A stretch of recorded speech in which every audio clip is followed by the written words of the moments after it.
Welcome to SIssues. We are two sisters with issues and a need to work them out, and we're inviting you along for the ride. Here we are taking the big things we have in common. Our love for Outlander, inappropriate humor, and why people do the things they do. Mix this up with our dirty lady mo's, and this podcast is born. But don't worry, we'll explore other issues too. Because you know, when you have sisters, you have issues. If you are easily offended or don't appreciate the creative use of colorful Canadian cursive language, this is not the podcast for you.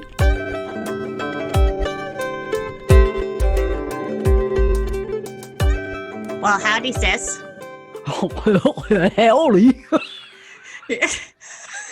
I haven't seen you like in a really long time. Yeah, it's been like, what, 20, well, we've been sitting here staring at each other for like, what are you talking about? You're weird. I know. I'm actually at your house. Stop yelling. I come to visit for a little bit. Yeah, it's been a couple of weeks. You Yeah, ready to go? I miss getting laid, if that's what you mean. Yeah, same. Yeah, I hear you. Well, your hubby will be back tomorrow and mine will be here tomorrow to pick me up. Yep. Yes. So we thought we may as well kill two birds with one stone and get another episode under our belt. Today we are going to watch, again with our Outlander rewatch, Season 3, Episode 5, Freedom and Whiskey. Let's have a twatch party. Ooh, I like that. Yeah, I think we should call it twatch party. Yeah, we're gonna continue having these twatch parties, and you are all invited. Woohoo! Come and march with us. Okay, we don't need a theme song like that. We should actually get someone to do a theme song for us. That would be awesome. That'd be kind of neat. Yeah, we should think about that. I know we had the people that did our sister segments. It's Dustin and Rosa Wiesner. So they did all the recording for that. So yeah, maybe we should. Yeah, they came up with our intro song. They did all the sister segment intros, and yeah, they're pretty cool people. But yeah, I don't think we introduced ourselves. But we're Season 3 already. If they don't know who the hell we are, we're kind of screwed. Who starts it in the middle? You don't know. Okay, but don't stop. Stop and go back to Season 1, Episode 1. They might. Or no. Maybe go to the intro first, because this just might not be your cup of tea. Or your shot of whiskey. Or your 2 fingers of gin. There we go. Okay. Alrighty. So are you going to get us going? Guys, make sure that you have skipped your recap and you've pressed pause at the opening song. And I'll count you down. And once I hit 1, you're going to press play. All right. We're going to go 3, 2, 1. And that was fast. So I hope you're on the button, people. Yeah, if not, just rewind and we can start it over again. Well, they can. We can't. Yeah. Well, no, we've already started. I know. So don't say we. So this is one of the very few episodes where Jamie actually doesn't appear until the end of the episode. Well, he's right there. We just saw him. But besides that, he actually comes in at the very end. So does he come in? Yeah. What is he coming? A bucket? Know. A sock? Maybe Claire? That's disgusting. And I think it's Tony Graffia that actually wrote this episode. Yeah. Tony Graffia is a really great writer. I enjoy her. I enjoy having her, especially like as stuff goes on. She got a lot of heat for a while. Why? Oh, just because, people were like, nobody reads the books. She doesn't read the books. But she ended up taking over producer roles with Matt B. Roberts after, it kind of changed hands in Season 3 and 4. Ron D. Moore, he didn't leave the production. People have this concept that he left the production completely. Yeah. But he just kind of transitioned. He wasn't as involved in the production. So mostly Matt B. Roberts and Tony Graffia have taken over during season 3. The transition was made from so Matt B. Roberts and Tony Graffia took some heat just because, and there was a lot more different writers. Yeah. Season 3 and season 4. So the episode seemed a little bit more choppy compared to season 1 and season 2, where they had a really solid group of writers. Yeah. And that went back in season 5. So I quite like the feel, I guess, is sometimes it feels more like little bits and pieces of things being written in. So it's all in the concept of how you watch it. Binge watchers love the way it goes, right? More book purists are Phyllis is just like salivating at these parts. I know, I love this. But did you know that Claire did kind of extra work so that she made sure she got the movement and everything correct, and that the actual doctor that advised them nurse, on the show, her name was Dr. Claire? Yeah, Nurse Claire. Yeah. Mm-hmm. Yeah, that's pretty cool. Yeah, it is cool. And she was there since the very beginning. Yep. Yeah. Mm-hmm. And that was Joe Abernathy, who is Will Johnson, who I did an interview with, who is an awesome guy. And those interviews are on bootlanders.com, so you can check those out. And this guy, you'll see him in a lot of work. He is, I think that's Professor Brown. Yeah. Douglas Wraith is his name. Yeah. I love Brianna in this scene. She's just like, oh God, I'm not really quite interested. I'll catch a thing or two of what you're saying. But it surprises me that she stayed in a class that she's failing. You know what I mean? She's kind of a little bit of a spitfire, and you think she would have left before she started failing. But the only reason she was failing was because of all of the stuff with Frank and course. Her mom and her, stuff like that, right? Yeah. So, and this whole, it's funny because it's true about history. What you're learning in history class, we know. Yeah. Growing up in Canada, our history was so whitewashed and so, and God, the United States, theirs was especially whitewashed. Mm-hmm. So it's funny that, and the way that she's thinking of it too is, just how important is history right now? I'm kind of, thinking of my mom 200 years ago.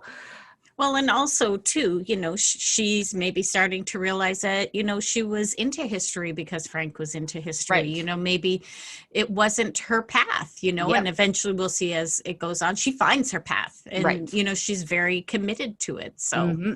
And she's good at it. The girl has a brain. Yeah. Like, she is a smart young lady. I really was disheartened when Brianna was cast, and the people were always coming down on Sophie Skelton and her acting.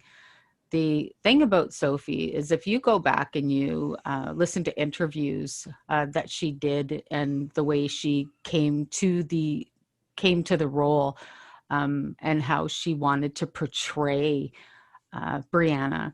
She wanted to portray Brianna as this standoffish, young, naive kind of like as she is in the books, hard to read, very not necessarily spoiled, but has that, you don't quite know what you're getting. Yeah. Right. And a lot of people felt off-put by Brianna in the books. And that's what she wanted to portray in her character.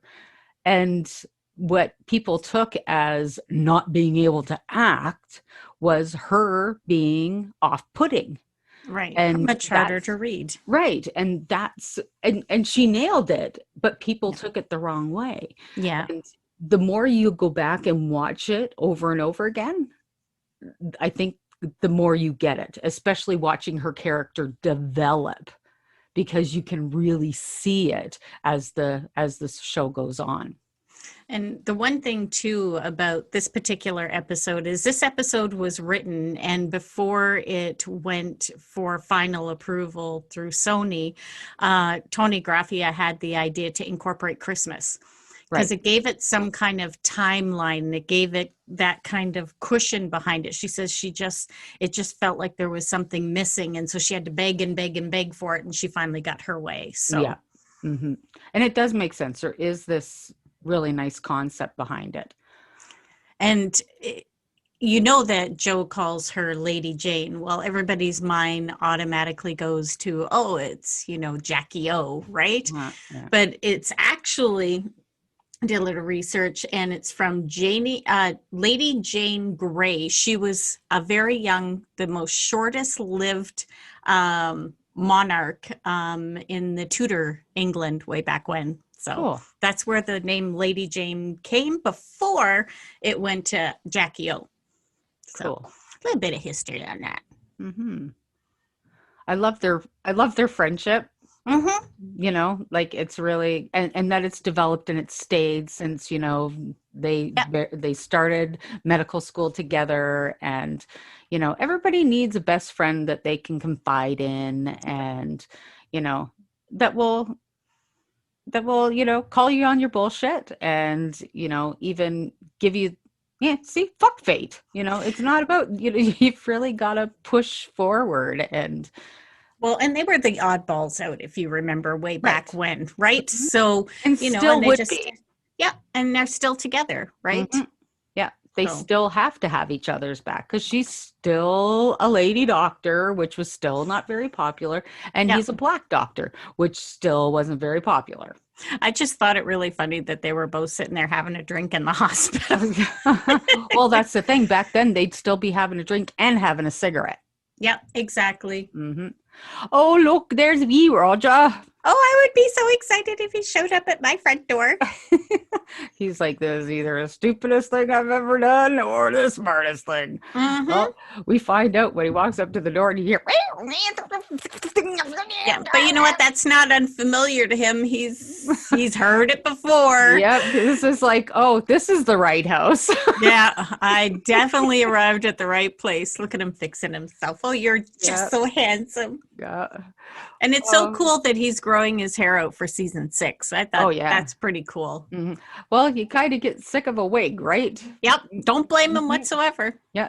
What? And who answers a door like that, regardless of what kind of mood you're in? Well, that's Brianna, right? I know.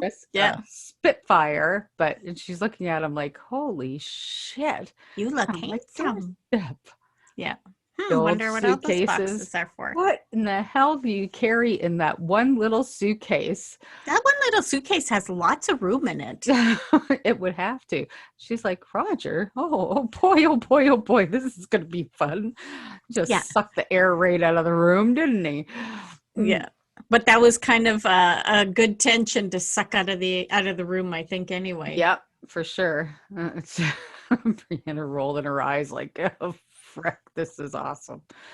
But see, this is a part of that Brianna being, that really off-putting character. Yeah. Remember, she's pretty young at this point too, right? Yep. She's not a grown woman. She's still a teenager, really. She's not 20 years old yet. She's like 18 or something, right? So remember, people, her brain isn't even developed yet. So she doesn't have consequence. She doesn't have, she might be a smart girl, but she's not a wise girl. Yeah. And how many times have we seen that room change over the years, right? Oh, yeah. It was so simple when they first moved in, and now it just feels like it's been lived in forever, right? Mm-hmm. Yep, for sure. And and he's like, I came to see her and she left. Gone now. Okay, I'll hang out with her mom, I guess. Yeah, because that's fun. That's the reason he came to hang out with Claire. Yep. Oh, well, at least she's got booze. Claire's always got booze. Is that Corningware? I think that's Corningware. I think it is. Yeah. I like those old green glasses. I remember those. Yeah. They came in green and then they also came in gold. Well, they were fancy glasses. We didn't own them, of course. No. Well, they came in that ambery kind that turned like all like that. Oh, what is that called? That turns all those different colors. Like it'll have a blue and a red and stuff when you LSD. God, just want to smack you sometime. As soon as we see each other, I'm gonna give you smack. Yeah, you can try. I'll just sit on you anyway. And those ruffled curtains, those carried right through to the 80s. People, do you remember the infamous duck decorations for the kitchens? Everybody had the covers for the stove and the curtains and the oven mitts. Wow. Oven mitts. Mitts. Oh, and I really love the relationship that Roger and Claire have. Mm-hmm. It's, he has this really great admiration for her, which only keeps on getting bigger and better. But I love her pants. Yeah. Her cigarette pants. Oh, see, she turned Frank's office into dining room table. Well, yeah. Yep. Oh, I love more booze. No, he said he had news, not more booze. He said he had news. Remember? But news and booze go together. This is Claire. Yeah, that's true. Well, everything goes with booze when it comes to Claire. Ja.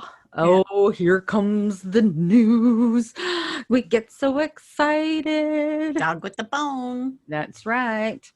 I don't know. I would have jumped for joy. I understand, but knowing that she loved Jamie as much as she did not like her reaction whatsoever. Right. Did not. It was definitely tenuous and different than I expected. That's for sure. Written in the show anyway. Yeah.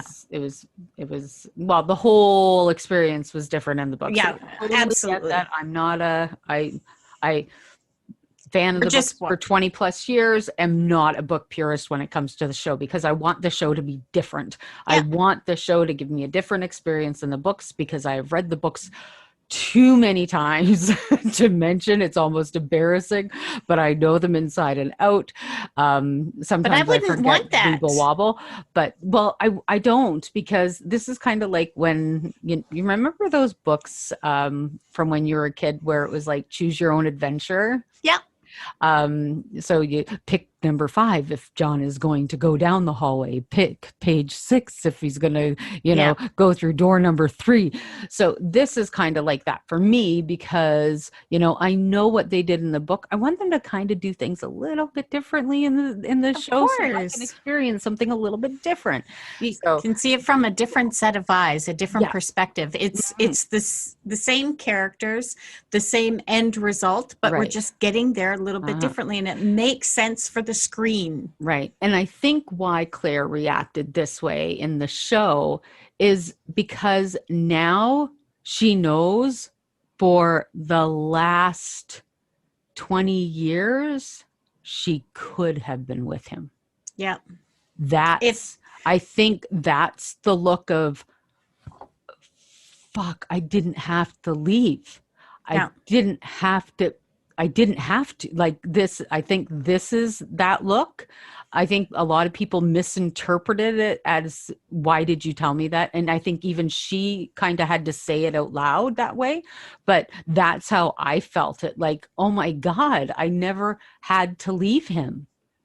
And also as well, just to layer on that is when she first came back for the full week, she went through all the records, as best as she could, right? Mm-hmm. Had she just given it another month, would she have found out? And had she would have been right back through the stones before she had Brianna. Yeah, exactly. Right? Mm-hmm. So that's a hard thing to swallow. And I think with that that's a guilt feeling. Oh yeah. I know I would feel it as guilt. Mm-hmm. Yeah. Yeah. for sure. And that's the thing. And Roger's like, but this is what we were looking for, man. Like, would you please be happy? And yeah. And she's like, oh, and now, you know, like, and she knows she was looking for it. And now that her and Brianna have had this really tense relationship. Yeah. Like we're fighting all the time. And now I'm going to have to leave. Like if I left her, then what the hell's going to happen? Like she's going to hate me forever.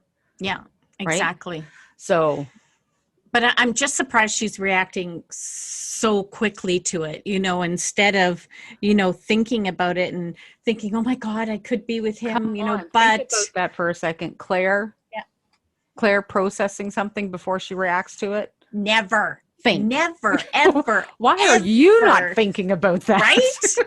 Exactly. Claire's not a thinker. She's a react in the moment. And that's what you need to be if you're a doctor. Hello. Yeah. You can't sit there and process something when it comes to your face. And I've never thought about that once, making fun of Claire for reacting before she thinks. Yeah. You can't. If you are a doctor, you have to react in the moment. I've never thought about that before. But that didn't give her any excuse in season 1. Well, no, but she was still a healer. But she was still a healer. But she was still a nurse. She was still a person that had to react in the moment to do what she needed to do. Yeah. So I have never really thought about that. I've always just made fun of her. I love this part. And people are like, why the fuck was this in here? And I love it. It's so good that it is, because it becomes an afterthought later on. Oh, right? Yeah. Later on in the show, just like all of her experiences, you know, she can tie it back to some other time where someone said something, she said something, she's remembering something, right? That's one thing I love about this show is that they're always going back and forth. Yeah. A little head never killed anybody. Yeah. With a broken jaw is just no fun. Oh, well. It's like smacking around the face. Oh, yeah. Your jaw falls off all the time. My jaw falls off. My jaw falls off. And sometimes it takes a little longer to get it back in place. But And see, this is that same thing. Exactly the same thing is in episode number 1, where she walked down those stairs in Castle Leoc, where her face had this look of, I've been here before, I know what's going on. And then they purposely wrote it in for her to be extra sensitive to that, right? And again, it's could be a traveler thing. It could be this is what my previous life, that sort of thing, right? Well, yeah, she has that look. Well, she knew how she died. And when, you know, it's like her head got clean off. She was like, like she knew. Like this is something that she recognized why. And I don't think she knows why at this time. No, in her head, somewhere in her subconscious. Yeah, that's why she's sensitive to it. Yeah. Like I said, just like in season 1, when she went down the stairs, somewhere in her subconscious, it's there. Yeah, exactly. Yeah. So it's really cool how this is always played in the story. And when you're watching it the first time and you're going through, you get those little peeks back and you're like, oh yeah, cool. But when you watch it again, the second time through, it's so obvious. Yeah, like, absolutely. You're like, wow, did they ever do that well? Them bones gonna rise again. Oh, that bone's gonna rise again? No, them bones gonna rise again. Don't you remember that song? No, I'm not 80. I know it. Indeed, I know it, brother. Okay. I know it. Woo! Them bones gonna rise again. Okay, that's good. Nobody needs to hear you sing. I'm not really singing. I'm just mouthing it with little squiggly words. Yeah, that's how it rolls. That is the weirdest description of singing. I know. I can ever. It wasn't really singing. It was just different tone in my voice. That's all. Oh, and this is so funny. I love what's So this is actually Dark Shadows that Roger is binge watching. It's used to be like a gothic soap opera, and it is actually about a woman who time travels and she also is on trial eventually for possibly being a witch, which I find like super crazy, and it really ties into the kind of overall theme of Outlander. It kind of mirrors each other that way, so that's kind of cool. Okay. I like that wingback chair. I think I said that before. You have. Yeah, it was probably a different one, but anyway. You said you like wingback chairs. I do. Yeah. The other wingback chair was in Reverend's house. I want Christmas again. Do ya? Yeah, I miss Christmas. Christmas should last the entire month of December. You think? Yeah, and I do not like Dr. Pepper. It tastes disgusting. It does. It has a weird soapy taste to me. I don't know. I just could never get into Dr. Pepper. I like her sweater. It's pretty. It is pretty. And I don't think that's Dr. Pepper. It but isn't. It just reminded me of the old Dr. Pepper. It isn't Dr. Pepper at all. I know, bottle. That's a beautiful building. It is. It's doubling. It's not actually Oxford. No, it's not. No. It's doubling for it. And it's doubled for it before in other. And they couldn't get permission from Oxford to tape. So, yep, c'est la vie. That happens in this episode. There's a few, like where Boston is actually Glasgow. Yeah. And the part where Claire steps out of the carriage and her foot goes in the puddle, that was actually a secondary shot. That it was just a fill-in. And that was actually shot in South Africa. It's pretty cool. They do lots and lots and lots of different things. Yeah, I love it how they piece it all together. We don't know. We're not any of the wiser. And it looks good. Yeah. So yeah, they do a lot of special effects. Their special effects department deserves a lot more kudos than they get. Yeah.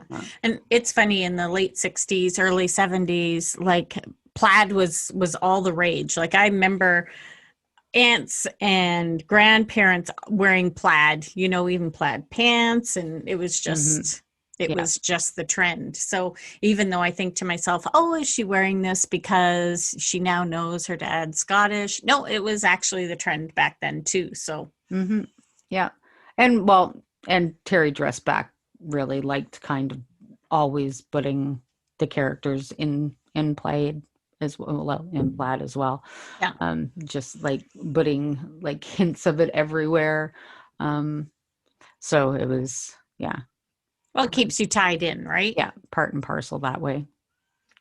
And she was always talking about how she always liked, because she was around the same age as Brianna during that time. So she was always kind of putting Brianna in clothes that, she used to wear or whatever. Yeah.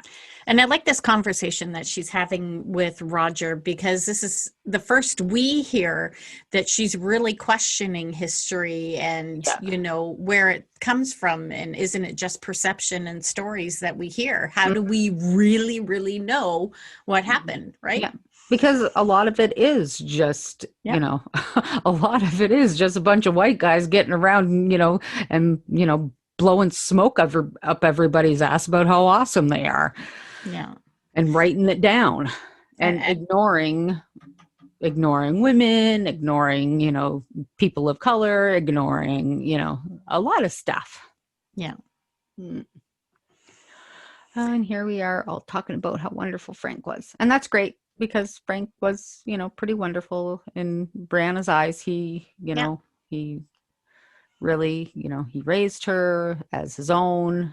He didn't have to. And I was really surprised when Claire started talking to Sandy as much as she did, and, was just trying to dismiss her, Well, it was just, why would she want, like, Frank told her he was leaving her for her.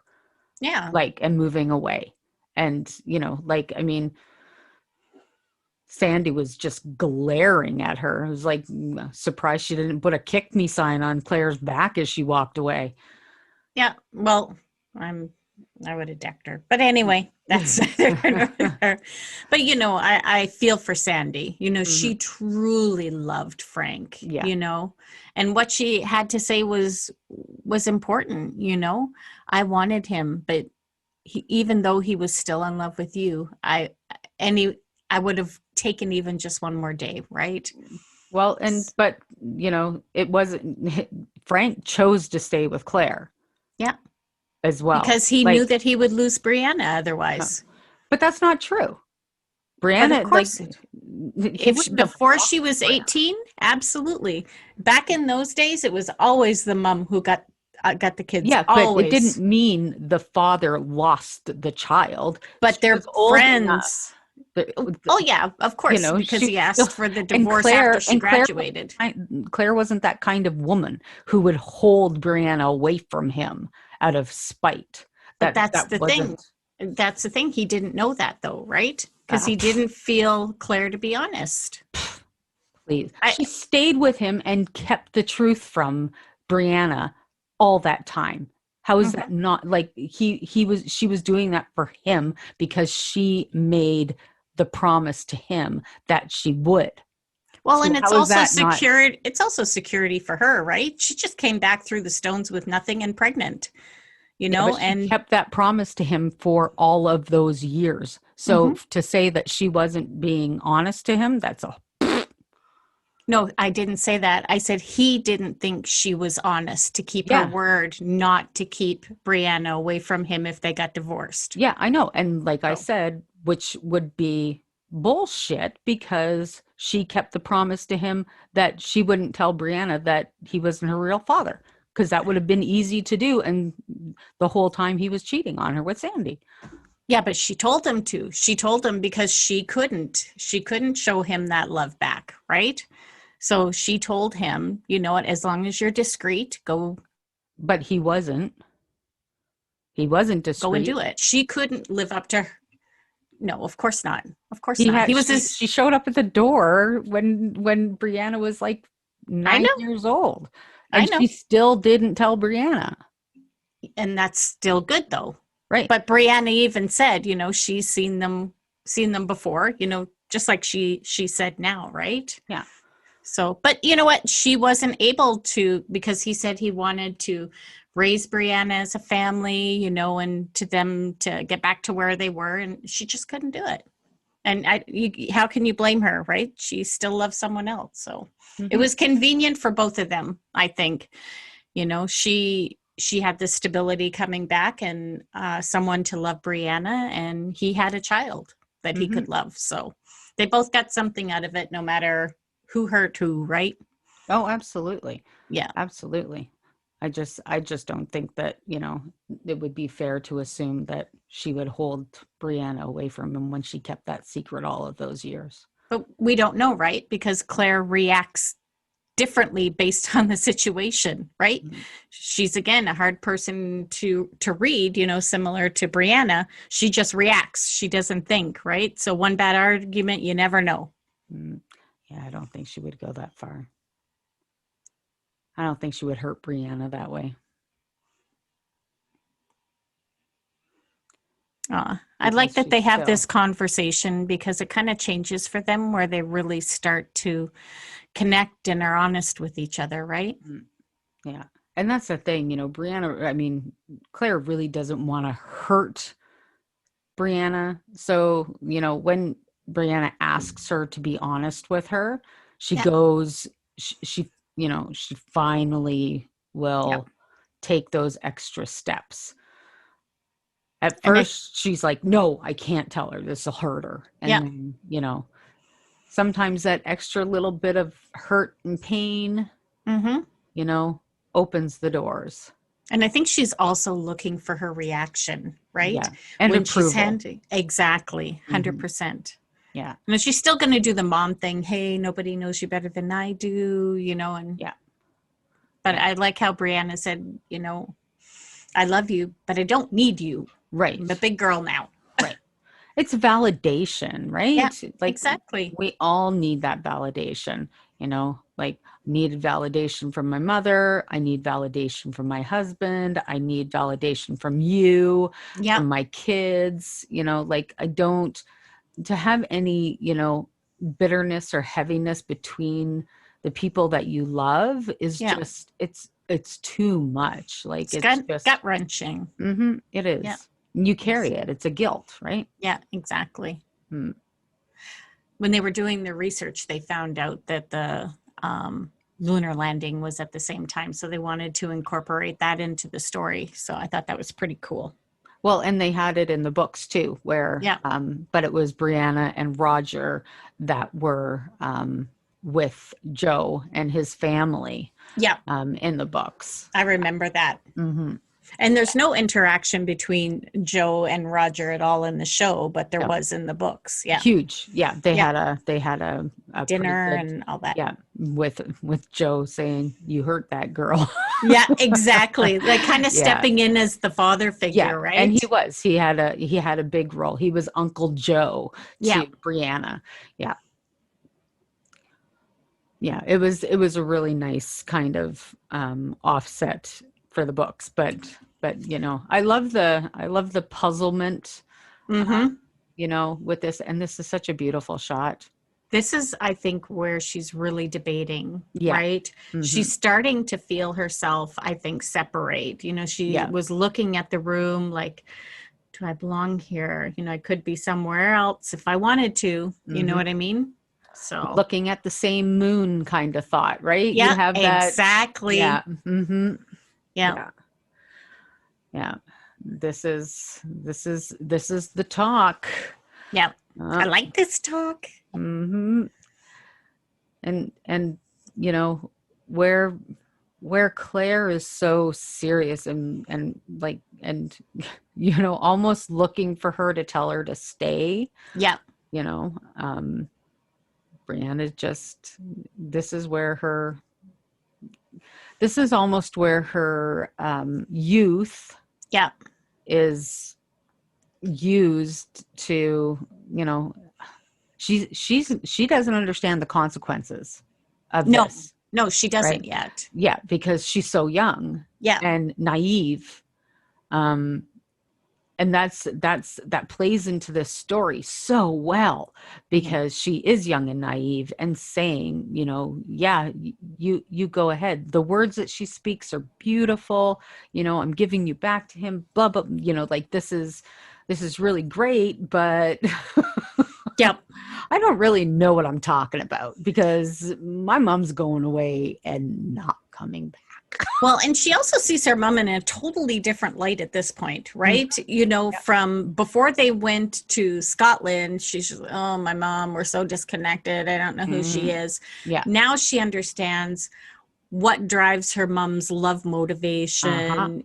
She sees a completely different side and she loves what she sees, right? Yep. And if she knows that this is what's going to make her happy, and also she can go back and tell her dad all about her. That's right. I think that's pretty cool. So, but no, I think you're right. I don't think she understands it. It'll be never. Well, never say never, right? Mm-hmm. So, and that's the beauty of that youth is that because if she was another, 5 years older, she would be able. She would know the consequences of these actions, and she would probably be like, "No, I can't do life without you." Yeah. Exactly. I can't have life without you. You won't be able to see grandkids. You won't be able to see, like, that would be going through her head. But now she's still a kid. She's still like I said, her brain's not developed yet. She doesn't get it. And see, my brain just goes off into totally left field because I'm thinking, okay, Claire's moving, like she's going away. Brianna already moved out. Okay, so what's going to happen to the house? Like, who's getting all those books in the background? Is she just going to sell it before she goes to Scotland? Like, see, my mind goes like in a million different directions instead of just staying right where it should be. Right. And see, that's what I say. I keep on saying, in the book, but in the book, that's what she did. She made sure A, B, and C was all taken care of. She made sure that, and Joe had, all this stuff that he had to do for her. And, so Joe knew. Yep. And that was another cool concept. And I hope, because like he does have a pretty big part in future books, but I'm not sure if they're going to keep any of that stuff. So it's really interesting. What? So, yeah. I don't know that. Yeah. I didn't know that. Okay. I didn't say how. I know, but I still think he's related to Gales. I probably know. No. I do. I really, because they both, she married an Abernathy. That's why she was Mistress Abernathy. That's his last name. Jamaica, they had so many slaves, and she did it with everybody. So I am not excluding anybody. So I really think that eventually that's what they'll find out. Everybody's related from somebody in Scotland. But he's not in Scotland. No, but his ancestors aren't in Scotland. We'll see. Gales was from Scotland. Well, yeah, but that's why I think he's. But she was in Jamaica when she was an Abernathy. I know, but she's still originally from Scotland. Right. Mm-hmm. Yeah. We shall see. Oh, look at this! Look at that footstool. I think we used to have a green one similar to that. A hideous green one. Well, we also had that orange one with the metal legs. And wasn't it, you used to always eat supper on it? You used to fit your legs underneath? Yeah. Mm-hmm. Yeah. We didn't have TV trays. We had ottomans. We didn't even have the poor people TV trays. No way, man. They were too expensive to buy. That's what laps and the floor and the couch arms were for. Coffee tables. Yeah. We had a dining room table, and I don't ever remember eating a meal on there. I remember eating a couple of meals on there. The one meal that I do remember eating on there was stew, and I added too much salt to it because I didn't want to eat stew. It's so gross. Oh, yeah. Mom was like, well, put some salt on it if you don't like it. So I put some salt on it, but way too much salt on it. And Mom was like, you're still gonna eat it. Yep. Look at that pretty stone. And guess what? That stone is going to help. That amber. Yours is a I didn't call it pretty, did I? Topaz is orange. Blech. Topaz is pretty. Oh, I like topaz. Then you can have it. That's mine's help purple. Her go through the stones. I want purple. Now, tough noodles. If you think topaz is so pretty, you have it. I like it pretty. I say it's pretty because it ain't mine. Oh, see, you're an ass hat.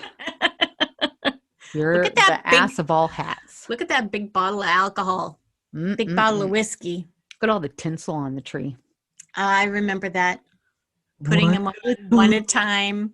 Ugh.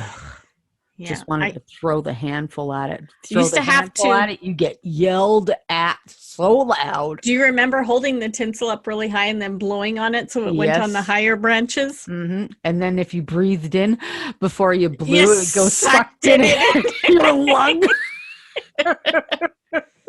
Oh, that was so funny. So funny. And I love the music that they're playing. Oh my gosh. I know, so did I. But it's so good for the period because it's perfect. Right? And Terry Dressback, the costume designer, hated it. Hated that Rondi Moore chose to put it in. Love it. And I thought it was fantastic. I thought it was brilliant. Yeah. It really was. Yeah, it was a really good move. I loved it because it made it, it was different. It made it feel like not everything has to be so fucking serious all the time, right? Yeah. Have some fun with some stuff. And that's what they called it. They called it the bat suit because it had so many things, and they made it so, one sleeve was a little longer than the other. And here's Claire checking. She's like, oh my gosh, how much have I aged? Yeah, exactly. What's going on here? But no different than any other woman. Gosh, no. Who can say that they haven't looked in the mirror and go, where the hell did that wrinkle come from? Oh, my jowls, they're hanging a little bit low. Maybe I just tuck it a little back, And if you could see Phyl right now, she's literally tucking back her jowls and lifting up her face. This is me old. This is me young. No. All right. That's not true. because she tucked her jowls back, and then all of a sudden, cheeks fell over her fingers. Yeah, That's not correct. It didn't work out right. And now she's folding up her tool, like she's making sure that she has insulin, antibiotics, and medical tools, and she's got pockets because every fucking dress needs pockets. You know what? So this is a really great question. Knowing everything that she packed to go through the stones, what did she miss? I would love to hear that. Let us know after you watch this. Let us know what you think she missed and that she should have brought with her. Can you think of something that she should have brought with her? They weren't invented yet, but I bet you anything, people from today would say a diva cup. Yeah. Yeah. You know what a diva cup is, sister?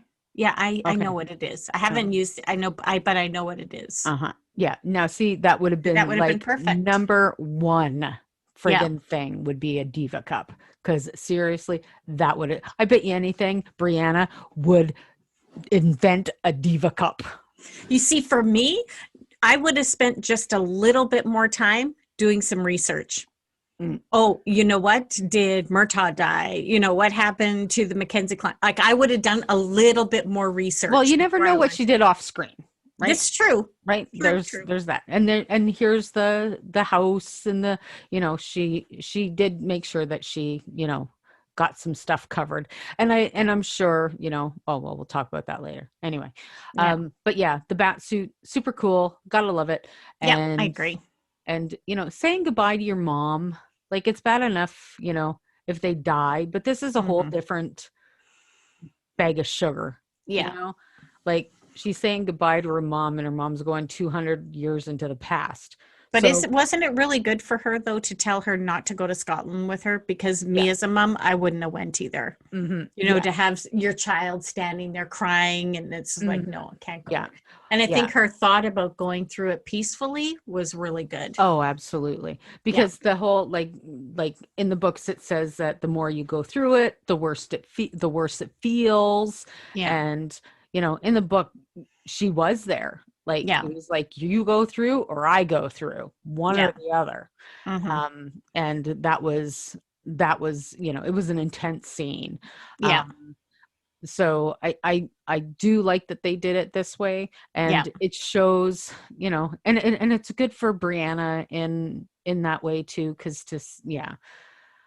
It also gives, after Claire does leave, it gives a sense of Brianna moving on, showing her and Roger continuing on with Christmas. You know what I mean? So she's attempting, and I love that Claire gave her the pearls. Oh, absolutely. I love that. And I was so, so happy that she brought them through the stones when she left. Yeah.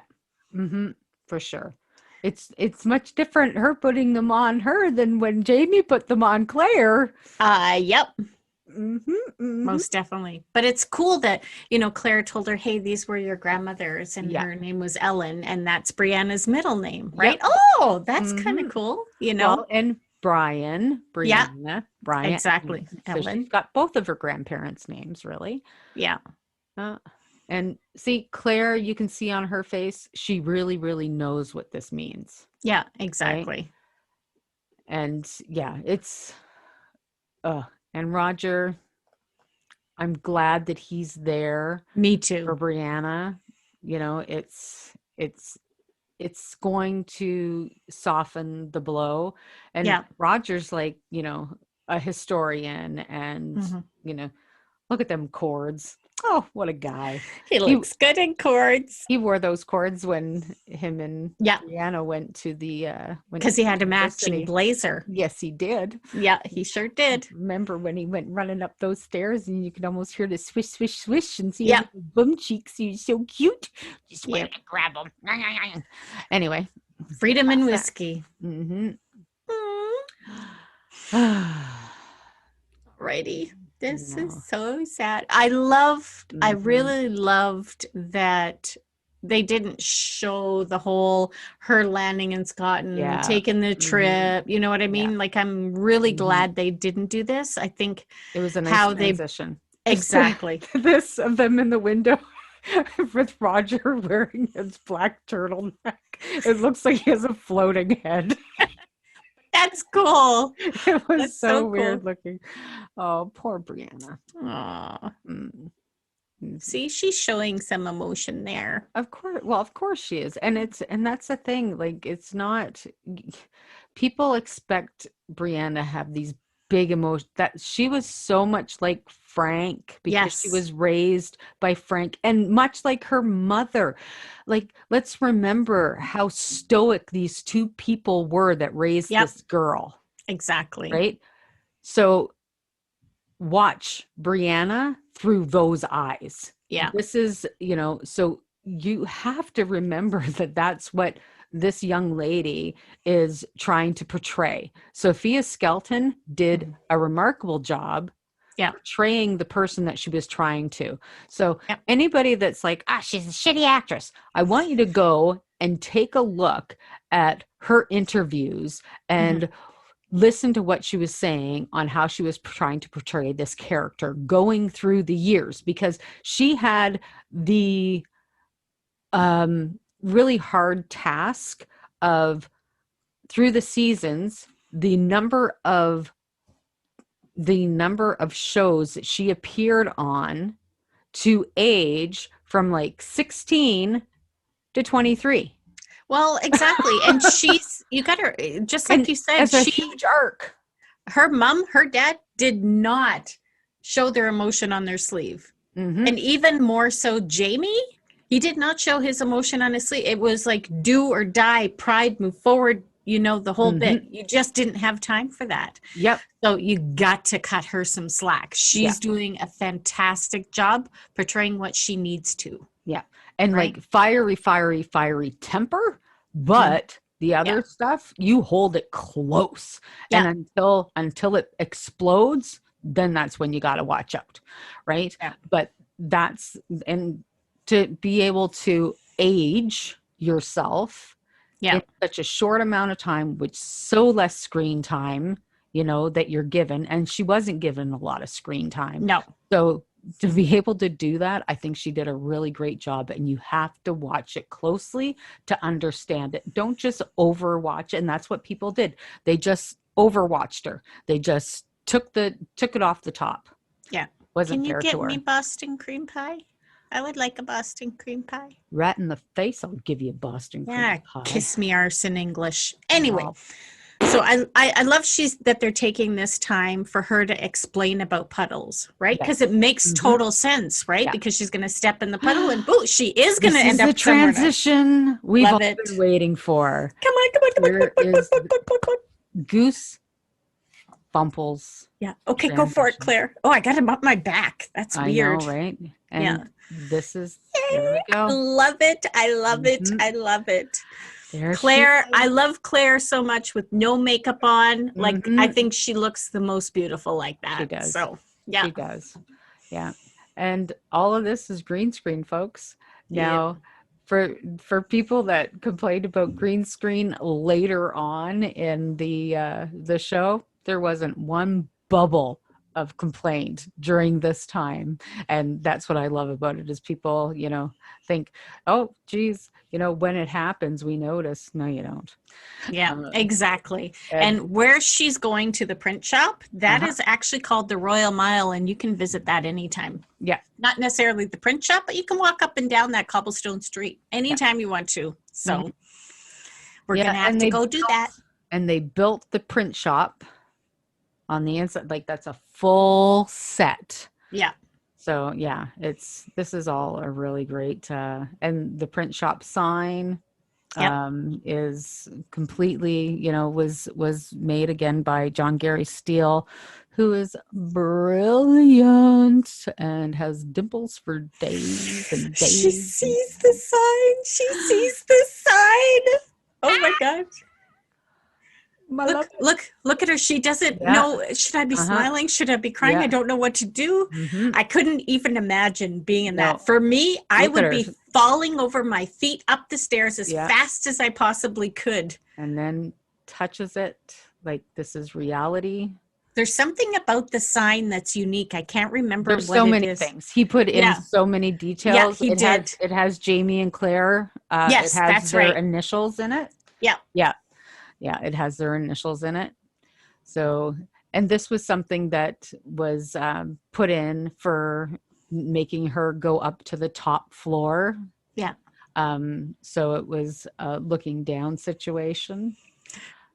Stop moving so slow. No, I just want to kick her in the butt. No, get your ass in the door. Freaking out. I don't give a crap. Get in there. The man that you have not seen, the love of your life, is behind those doors. This is not a door number 1, door number 2, door number 3 situation. It's like, get the fuck in there. Oh, I love that they put the bell there. Yep. Such you, Geordie. And she hears him and turns her head right away. Look, that was his voice. Yep. Oh, goosebumps. Right. This was the scene from day 1 of them announcing the series was going to be out that I could not wait to see, because it's always been my favorite scene in the books. Yeah. Always. All right. Oh my God, he's there. How do you not say anything? What are you doing? Speak up, woman. Look, Stop. She's just taking in the fuck you. Just say something. And he's like, what? And why isn't he flipping his ass around so fast? He doesn't know what he just heard. Jamie, turn around. Turn around. I just hear what I thought I heard. Okay, this is taking way too long. He's like, what the Open the mouth. fuck? Open the mouth. It's not, he needed to open his mouth. He didn't. He should have. But look at her. Look at the light surrounding her face with such beauty. Do you know why his hair is disheveled? Because he had to fall like 6 times during practice.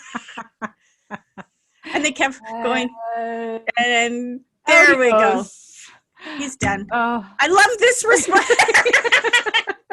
I loved how her look on her face. It was like, what the such fuck? an intense moment, and it ended, funny. Yeah. I love that. That was hilarious. That was awesome. So perfect. Oh, my heart.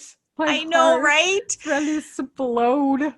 We got to have a total of 45 seconds of Jamie in that episode. Yep. And it was the best part, because he just looked up and he was like, doink. Oh, that was fantastic. I love it. Moments in Sistery. And here we are again. And Phyllis is going to tell us about these sisters who you're going to recognize their names. Okay. Maybe some. Okay. So Lee and Jackie Bouvier, the 2 daughters of Janet and Jack Bouvier, were beautiful, wealthy, and though very loving as sisters, were highly competitive with one another, especially when it came to rich men. Mm-hmm. Although Lee eventually became a princess, having married a posh prince, she couldn't possibly win once Jackie married John F. Kennedy in 1953 in the union that created Camelot. Camelot. I married not kind of married, almost married my prince. Huh? Yeah. What prince? Kevin. Oh, God. I was like, what, an actual prince? Hey, he's not a prince. Money isn't everything. I and prefer she to be married happy. Like, you would think, oh yeah, I totally won this game. I married a prince, like a Polish prince, like totally. What I won. And then she's like, JFK.